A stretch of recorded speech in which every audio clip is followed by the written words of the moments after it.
చేస్తామన్నారు, 2000 ఉన్న పెన్షన్ 4000 చేస్తామన్నారు, ప్రతి ఆడామెకి 2500 ఇస్తా అన్నారు. ఇంకా అడిగిన వాళ్ళకి పాపం ఏది అడిగితే అది సరే అన్నారు.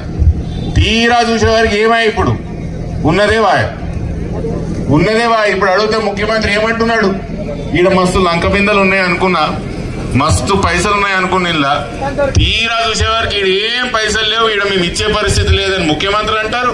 మన స్పీకర్ గారు కూడా గదే చెప్తారు, మా దగ్గర పైసలు లేవు, మీకు ఈయనకి ఏం లేదు. ఇది ఎట్లున్నదంటే, ఒక ఊర్లో పిల్లకి పెళ్లి అయితే లేదంట.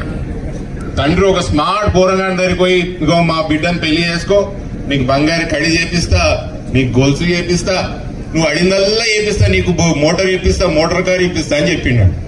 తీరా పిల్లగాడిన మీ పెళ్లి చేసుకున్న తర్వాత అల్లుడు పెద్ద మనిషికి అడిగితే ఏమే మామ నా కడియమేమా గొలుసు ఏమాయి అంటే, అల్లుడు అప్పుడు చూడడానికి స్మార్ట్ గా అనిపించిన వాడు ఇప్పుడు నీకు బట్టతలు వచ్చింది.